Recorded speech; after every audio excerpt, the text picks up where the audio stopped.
Jerry, you guys always did a really good job on Jones and pretty good job on Joe, but Jimmy Witt went off. What'd you think of Jimmy's game and what you did on to hold down those other guys?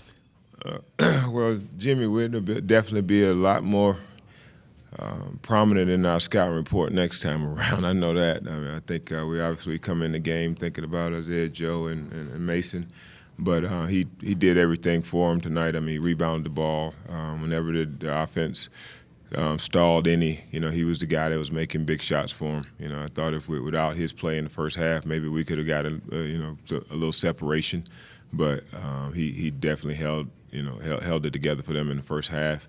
And second half, then Joe came out, and we forgot about his prowess behind the three-point line. We told we had to pick that guy up, at half court, and we let him flow into a couple threes. He got a rhythm, and that was really the separation of the game. Other than, kind of self-inflicted wounds of us turning the ball over the way we did. We just turned it over too many times to be able to beat a team like that. They thrive with their defense and thrive in transition, and we allowed them to get that by not getting shots on the board.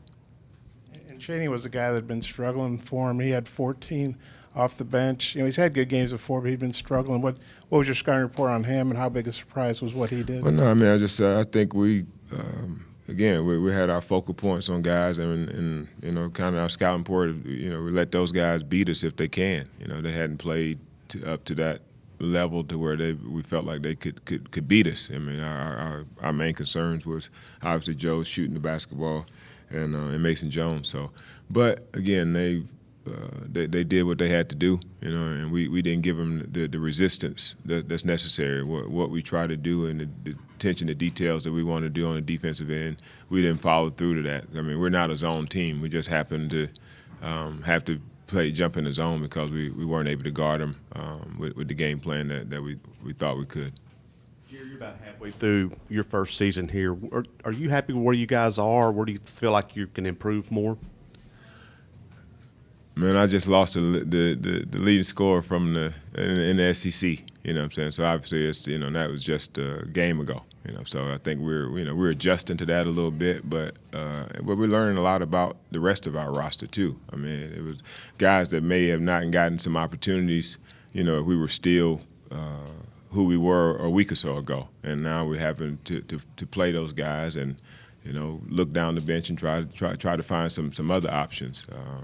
A guy that wasn't even on our team last semester, started tonight for us. So that's a little bit of an adjustment for us, but there's no excuse. I mean, because I think we have enough talent, and enough guys that, I've seen them do it. Right, I've seen these guys do it when and do it well, but we just got to find a way to do it for longer stretches. I mean, we go back and watch the film, and we'll have some stretches where we did some things really good, but we're just not doing it long enough. So that's on us to continue to practice and continue to stay positive, continue to stay together, and try to hope that we can do it for longer stretches.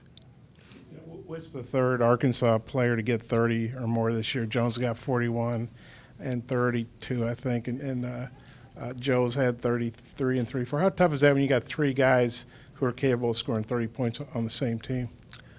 I mean, it's great for them. I don't know what it does for us, but what I'm saying. I think they're a good team. We knew they were a good team coming in here. I mean, they have a really good record. They have a good coach.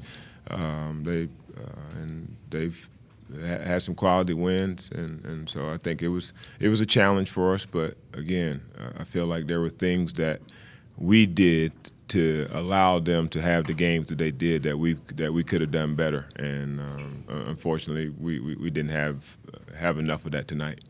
One more question.